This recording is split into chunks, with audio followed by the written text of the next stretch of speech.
good day, ladies and gentlemen. Welcome from a very cold Cape Town.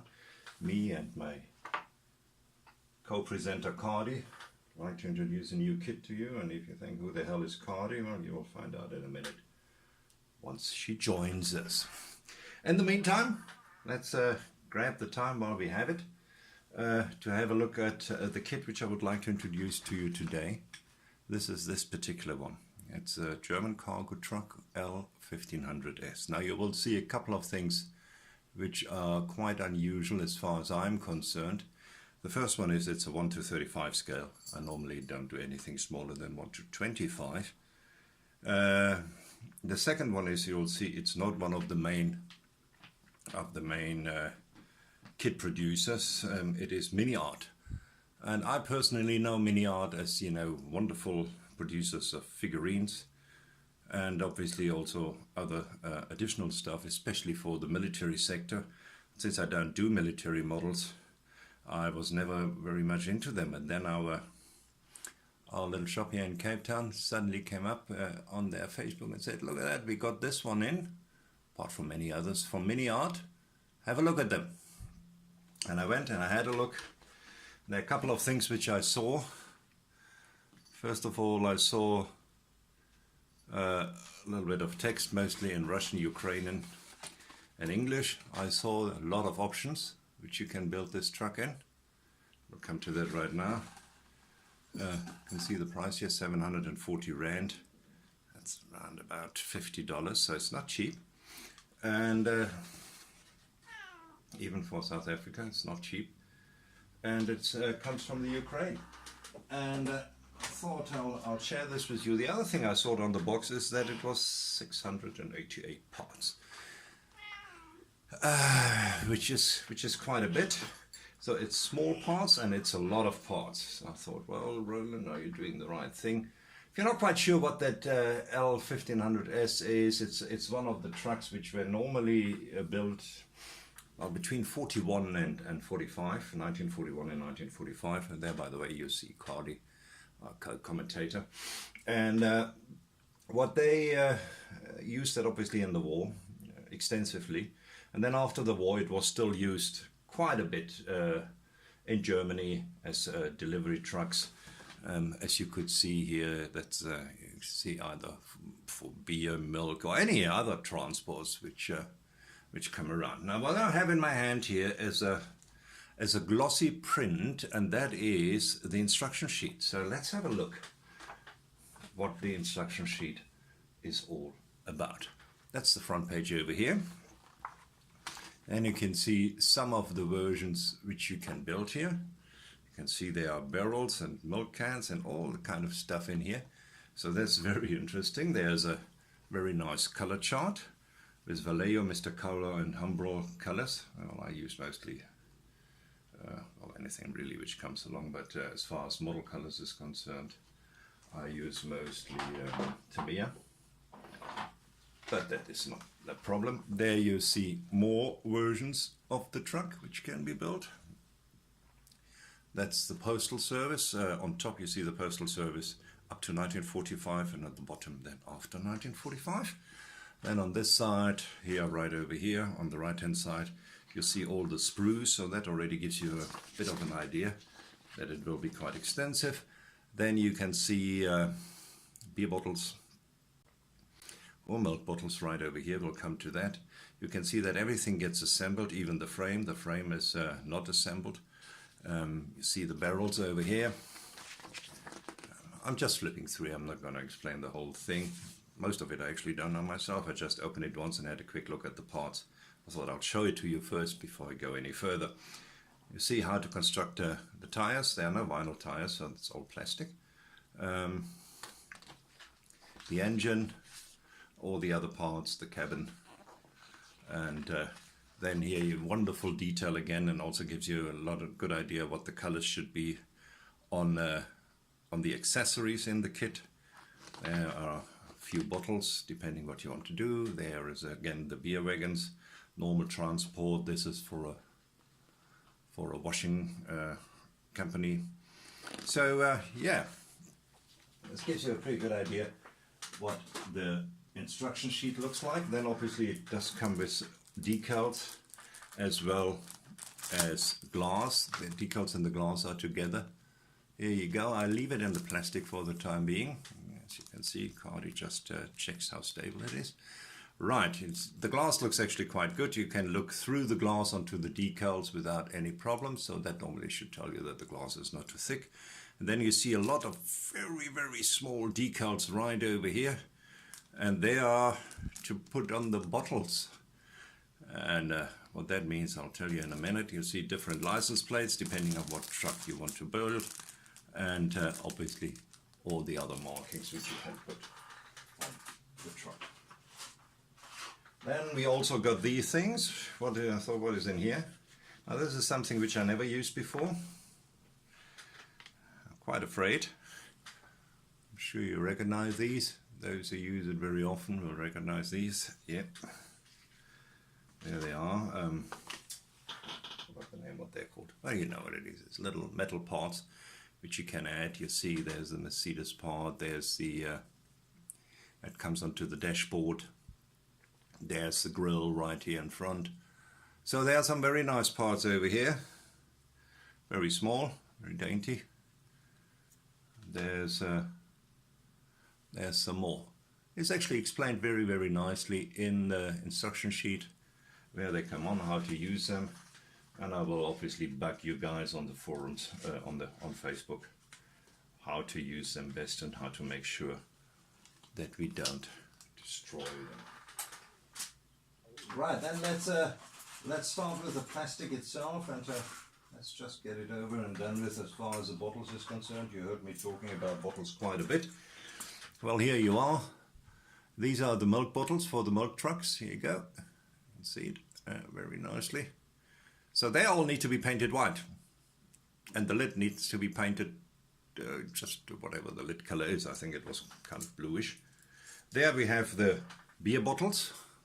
We have them either in brown, right over here, or alternatively you can have them in green, which were obviously the predominant colors. So we have 3 green ones, 3 brown ones, a couple of milk bottles, all up to you what you want to build. And on the green ones and on the milk bottles and on the brown ones, there goes a decal on each single bottle. So that is something to have a video running in the background or listen to nice music and just go for it and put some decals on almost. Very interesting. Then let's just get over the other accessories right over here. Here you go, quite a few. Just hold up a few of them. These are parts of the crates which you put together, and where the beer or the milk comes in, depending which truck you are going for. You do them both if you like to. Just let's have a look at the quality of the parts. See any flash? No flash. It actually looks a very decent kit. The kit is from 2017. It's a repop from 2017. I think the original real 1500A came out in 2012 from MiniArt. But this is a 2017 repop, and it shows it. It really looks pretty clean, and very happy with that. What you can see is that it is pretty small as well. So this will be a challenge for these old fat Wurst fingers of mine. Wurst fingers mean sausage fingers, and it will be interesting to see. This looks more like the milk crate. So. As I say, depending on what kind of lorry you would like to build, you choose your accessories.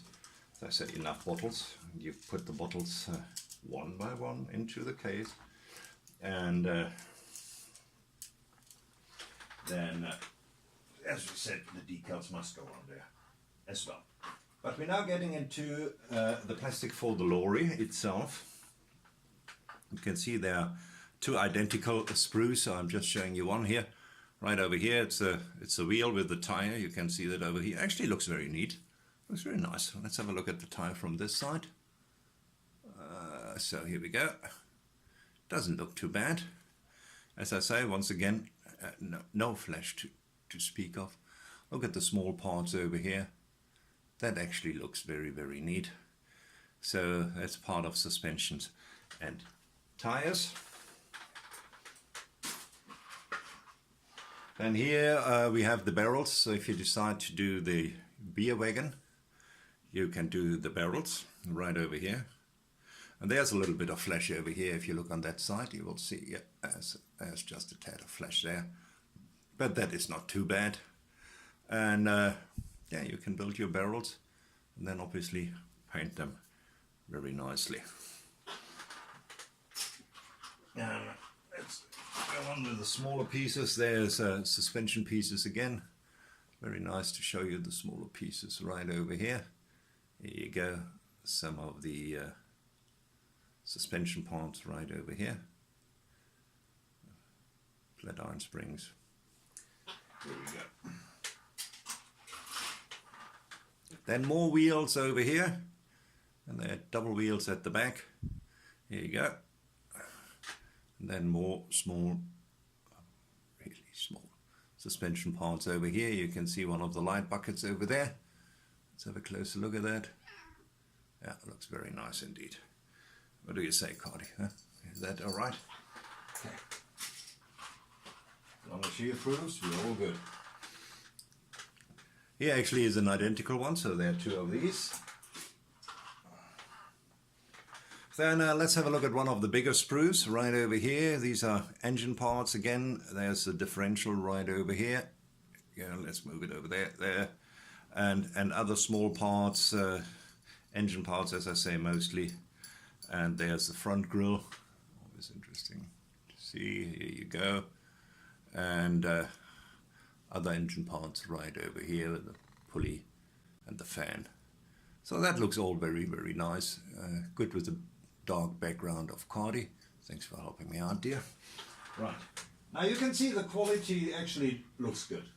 I don't know how it goes together. That will be interesting. And obviously this will be also my first model which I need to weather. But before I do get to that, there are a lot of other things to do. So this is for a day like today where it's too cold to go into the garage and spray paint. We just put together a couple of things. Here we go. Some of the smaller parts again. Here we go. Looks very decent. Then we have another one of the barrel ones. We have seen that before. And then here you go. These are the body parts. You see the doors right over here. Here you go. And then you see the side panels right over here. That's part of the frame, seats, bench seat, steering wheel, and other body parts over there. See, here's the bottom plate of the loading bay. Here you go. Then this obviously would then be part of the dashboard. Stop biting me, Cardi. Here you go. Well, that's very nice detail. I mean, just look at this position light over here.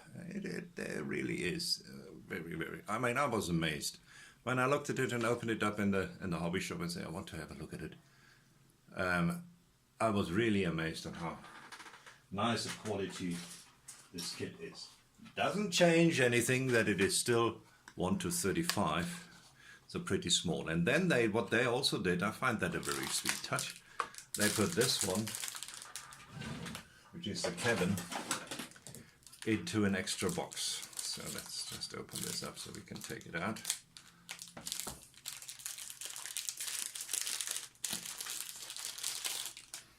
There you go. There's the cabin. Very nice, very sweet, beautiful.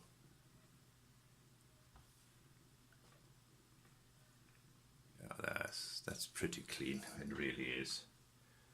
I must admit, I'm quite amazed how decent quality it actually is for a 1:35 kit, which is really small. Right, let's just put that in here. That's fine. Put it back in the box.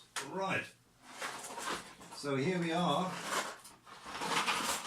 It gave you a pretty good idea what it is and the box of the L1500S from MiniArt in 1:35.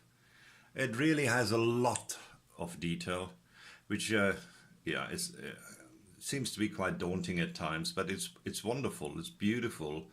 It looks really, really neat and crisp. And yeah, I'm not somebody who gets kits sent from companies to do a review. I do not fall into that category, so there's no reason for me to plug this. But I tell you what, if you run across this and you like this kind of era and these kind of vehicles, I would strongly suggest you go for it there. Don't think twice. It really is a neat kit. Looks very nice. And if I come across any troubles when building it because something doesn't fit, I will let you know. But so far it actually looks very neat. Right, and that's from me and Cardi. I hope you guys enjoyed that. I'm sure I will enjoy that kit. Thanks very much for watching. And we both say goodbye. Here we go. There's Cardi saying goodbye as well. From Cape Town. You guys have an awesome day. Cheers.